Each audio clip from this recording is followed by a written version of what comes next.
the fundamental relationship between sin and the law. I wasn't someone who believed in God from a young age. In fact, up until high school, I was someone who denied faith, mocking and criticizing friends who believed. I was disgruntled with the idea that if God truly were a supreme being, why would he allow a world filled with injustice, filth, and rampant sin to persist? This dissatisfaction evolved into a question after I came to faith. Why did God create the tree of the knowledge of good and evil, allowing humanity to fall into sin? Understanding humanity's need for salvation is difficult without addressing the issue of the origin of sin. The assumption that if sin had not been created, salvation would not be necessary became a critical issue for me. It seemed to me a glaring oversight. Could not an omnipotent God have prevented us from sinning?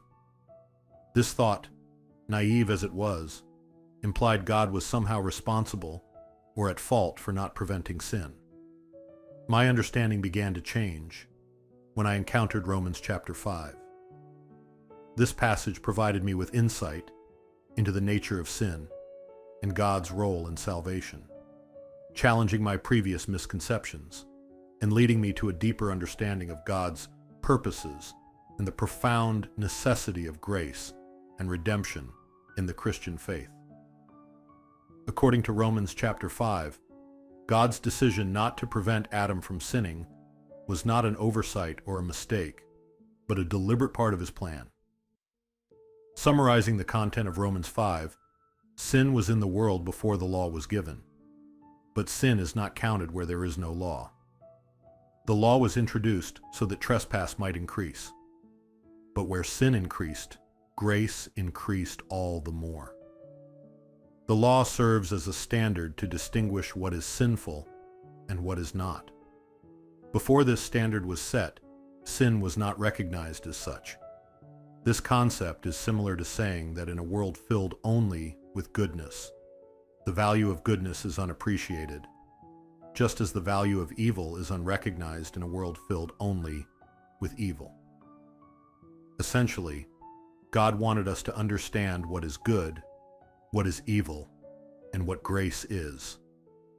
By creating the tree of the knowledge of good and evil and granting us free will, he wanted us to experience, judge, and choose for ourselves, realizing the immense value of the grace he extends to us.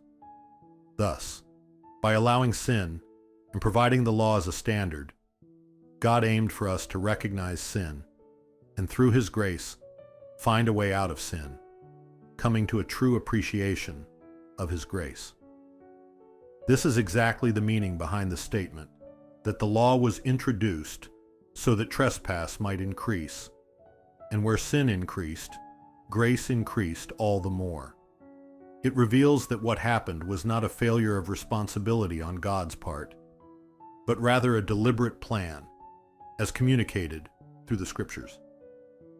The inception of sin began with God creating the tree of knowledge of good and evil and allowing humanity, through Adam, to fall into sin. The initiation of grace, conversely, started with Jesus Christ coming to save humanity. Just as Adam was given the free will to eat or not eat from the tree, we are now granted the free will to believe in Jesus or not. By accepting grace, we can move towards salvation. By rejecting it, we face judgment. Our transition from sinners to the righteous, escaping the identity of sin, signifies salvation, a fulfillment of God's plan accomplished through Jesus. And it's crucial to understand, through the Scriptures, what Jesus did for this purpose. As your guide, I earnestly hope that through learning about the events Jesus accomplished for our salvation, your knowledge and emotions will transform, leading you to salvation. 구독, 좋아요, 알림 설정 해주세요. Subscribe, like, set notifications.